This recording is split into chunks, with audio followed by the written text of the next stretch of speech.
নমস্কাৰ মই মজিদ বন্ধুসকল লগতে চাওক আজি সন্ধিয়াৰ 7টা গুৰুত্বপূৰ্ণ খবৰ। প্ৰথমটো খবৰ, মুখ্যমন্ত্ৰী হিমন্ত বিশ্ব শৰ্মাৰ 15টা বৃহৎ ঘোষণা। ৰেচন কাৰ্ড, চৰকাৰী চাকৰি, টেট পৰীক্ষাকে ধৰি শিক্ষাৰ্থীৰ স্কুটিলৈকে 15টাকৈ বৃহৎ ঘোষণা মুখ্যমন্ত্ৰী হিমন্ত বিশ্ব শৰ্মাৰ। ৰাজ্যবাসীৰ বাবে মুখ্যমন্ত্ৰীৰ 15টা বৃহৎ ঘোষণা। মুখ্যমন্ত্ৰীয়ে কি ঘোষণা কৰিছে চাওঁ আহক।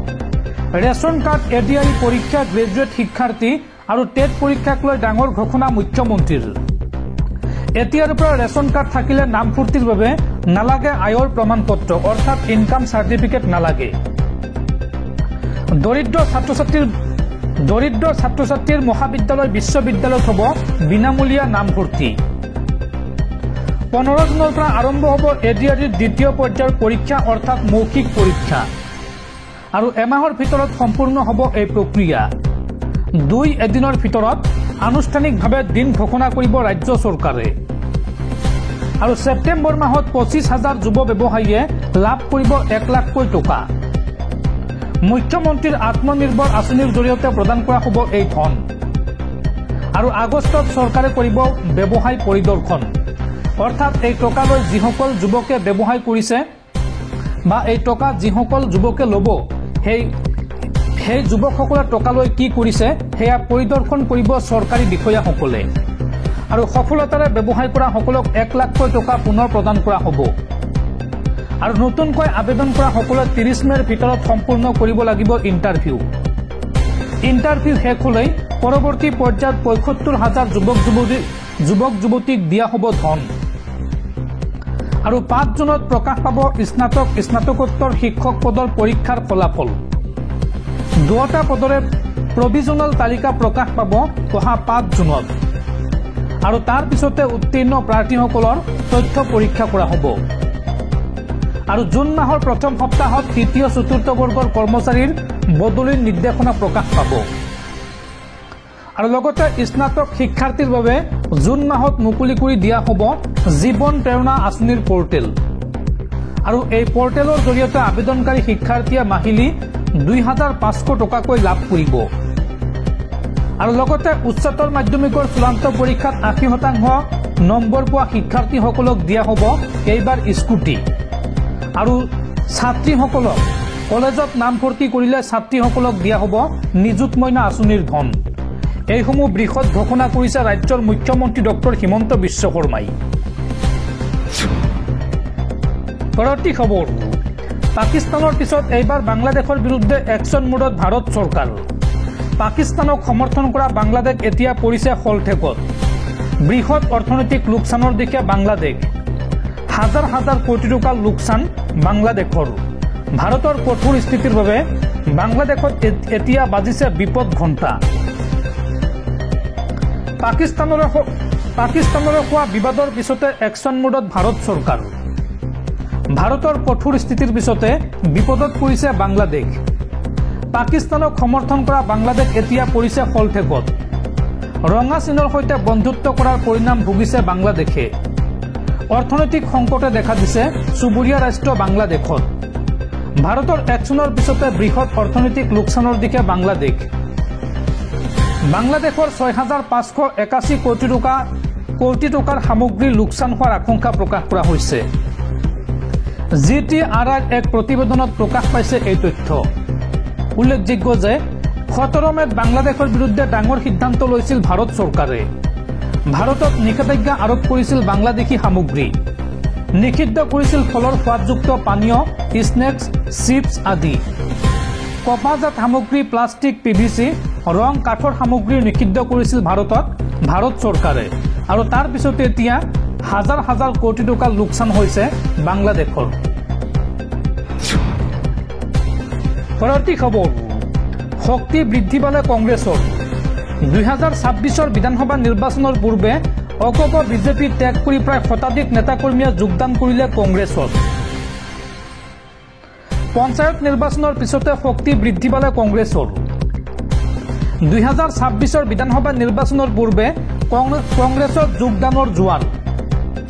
নিৰ্বাচনৰ পূৰ্বে অকপ বিজেপিত মক্ষম আঘাত। অগপ বিজেপি ত্যাগ কৰিলে প্ৰায় শতাধিক নেতাকৰ্মীয়ে নাৰায়ণপুৰৰ গৰুবন্দাত কংগ্ৰেছৰ বৃহৎ যোগদান কাৰ্যসূচী কংগ্ৰেছী নেতা নাৰায়ণপুৰৰ নেতৃত্বত কংগ্ৰেছৰ যোগদান কাৰ্যসূচী আৰু এই কাৰ্যসূচীত প্ৰায় শতাধিক লোকে যোগদান কৰে কংগ্ৰেছত দৰ্শকসকল আৰু বহুত গুৰুত্বপূৰ্ণ খবৰ আছে তাৰ আগতে আপোনাক জনাও যে যদি আপুনি এতিয়ালৈকে এইটো ভিডিঅ'ত লাইক কৰা নাই তেন্তে এতিয়াই ভিডিঅ'টোত লাইক কৰি দিয়ক আৰু এনেকুৱা ধৰণৰ ভিডিঅ'সমূহ নিতৌ চাবলৈ চেনেলটো সাবস্ক্ৰাইব কৰি কাষত থকা বেল আইকনটো প্ৰেছ কৰি ৰাখক পৰৱৰ্তী খবৰ জেললৈ যাব লাগিব সাংসদ গৌৰৱ গগৈ লগতে হেৰুৱাব পাৰে সাংসদ পদ পাকিস্তানী চোৰাংচোৱাৰ সৈতে লিংক গৌৰৱ গগৈ আৰু এই সন্দৰ্ভত অহা 10 ছেপ্টেম্বৰত পোহৰলৈ আহিব ভয়ংকৰ তথ্য মুখ্যমন্ত্ৰী ডক্টৰ হিমন্ত বিশ্ব শৰ্মাৰ পুনৰ ডাঙৰ ঘোষণা জেললৈ যাব লাগিব সাংসদ গৌৰৱ গগৈ পাকিস্তানী চোৰাংচোৱাৰ সৈতে লিংক গৌৰৱ গগৈ এই সন্দৰ্ভত অহা 10 ছেপ্টেম্বৰৰ পিছতে অসমৰ ৰাইজে পাব সকলো তথ্য 10 ছেপ্টেম্বৰত দিনৰ 11 বজাত সংবাদমেলত সমস্ত তথ্য ৰাজহুৱা কৰা হ'ব আইএছআৰ আমন্ত্ৰণত গৌৰৱ গগৈ গৈছিল পাকিস্তানলৈ আইএছআইয়ে আমন্ত্ৰণ কৰা ডকুমেণ্ট আমাৰ লগত আছে এই মন্তব্য মুখ্যমন্ত্ৰী হিমন্ত বিশ্ব শৰ্মাৰ লগতে কয় যে তেওঁ পাকিস্তানলৈ ফুৰিবলৈ যোৱা নাছিল পাকিস্তানত গৌৰৱ গগৈয়ে প্ৰশিক্ষণ ল'ব গৈছিল পাকিস্তানৰ গৃহ বিভাগৰ আমন্ত্ৰণত গৈছিল গৌৰৱ গগৈ আৰু এই বিষয়টোক লৈ ডাঙৰ একশ্যন হ'ব গৌৰৱ গগৈ পাকিস্তান যোৱা সন্দৰ্ভত এই মন্তব্য মুখ্যমন্ত্ৰী হিমন্ত বিশ্ব শৰ্মাৰ মুখ্যমন্ত্ৰীগৰাকীয়ে লগতে কয় যে বিজেপিৰ কোনো নেতা যদি পাকিস্তানলৈ গৈছে তেন্তে নাম দিয়ক আমি ব্যৱস্থা ল'ম বিধানসভা নিৰ্বাচনৰ লগত সম্পৰ্ক নাই গৌৰৱ গগৈৰ পাকিস্তান লিংকৰ নহ'লে মই অহা জানুৱাৰী মাহতে সকলো তথ্য ৰাজহুৱা কৰিম বুলি ক'লোহেঁতেন মুখ্যমন্ত্ৰী হিমন্ত বিশ্ব শৰ্মাৰ ভাষ্যৰ পিছতে এতিয়া ৰাহুল গান্ধীয়েও বিশ্বাসত ল'ব পৰা নাই গৌৰৱ গগৈ পাকিস্তানৰ সন্ত্ৰাসবাদৰ বিৰুদ্ধে বিশ্বৰ 33খন ৰাষ্ট্ৰলৈ যাবলগীয়া সাংসদৰ দলত নাই গৌৰৱ গগৈৰ নাম